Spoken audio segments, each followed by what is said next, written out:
the Libertarian Missionary. You've already heard from the conservative missionary, the hypothetical conservative debater eager to convert libertarians to his side. Now it's time for the Libertarian Missionary to take the podium. Why conservatives should be libertarians. I agree with my conservative opponent that there are many important values. I will accept his whole list: happiness, prosperity, equality, virtue, culture, common decency, and survival. And I agree that all of these values conceivably conflict with liberty. But like other conservatives, my opponent is too quick to deny priority for liberty, and much too quick to confidently announce that serious conflicts exist. Liberty is not just another important value, it is a moral constraint on the pursuit of other values.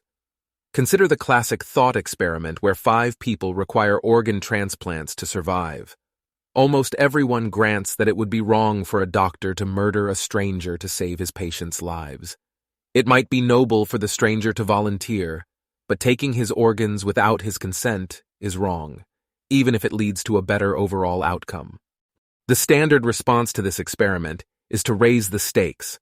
What if the doctor could save 1 million lives instead of 5? This is a good objection to absolutism, but the weaker conclusion you shouldn't violate liberty unless you can reasonably expect a much better outcome still stands. In any case, conservatives are too quick to accept alleged conflicts between liberty and other values. My opponent mentions standard market failure arguments against laissez-faire, but the connection between these arguments and major government programs is tenuous at best. Take Social Security, the biggest program in the U.S. budget. Conservatives want to curtail this program, but why won't they go further? My challenge: name the market failure that leads people to neglect their own retirement. Irrationality is the only credible candidate, but this would at most justify forced savings for the irresponsible minority, nothing like the universal program we have. Still, when faced with an alleged conflict between economic liberty and other values, conservatives often show a healthy skepticism. Outside of economic policy, unfortunately, they leave their healthy skepticism behind. Take drug prohibition. Alcohol ruins far more lives, destroys more families, and kills more bystanders than all illegal drugs put together. Conservatives barely think about this problem, but they're confident that we should keep fighting the drug war for the foreseeable future. Unlike some libertarians, I agree that prohibition reduces consumption, but probably not by much. See the Netherlands or Portugal. And after the American experiment in alcohol prohibition, or Econ 101, conservatives can't reasonably deny that violent crime and adulterated products are largely side defects, effects not of drugs, but of drug prohibition.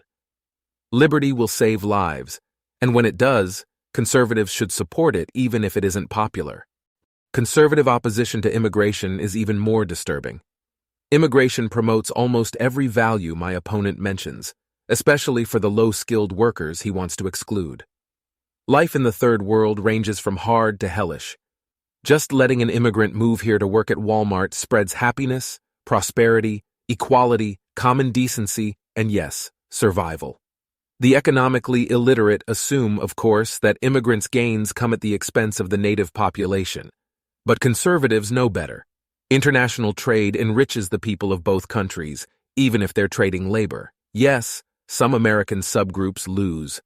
But Borjas himself, the most prominent detractor of immigration in economics, estimates that decades of immigration have cut high school dropouts' long-run wages by a mere 4.8%. And before you worry about the effect of immigration on the welfare state, remember that the American welfare state focuses on the old and the sick, and immigrants tend to be young and healthy.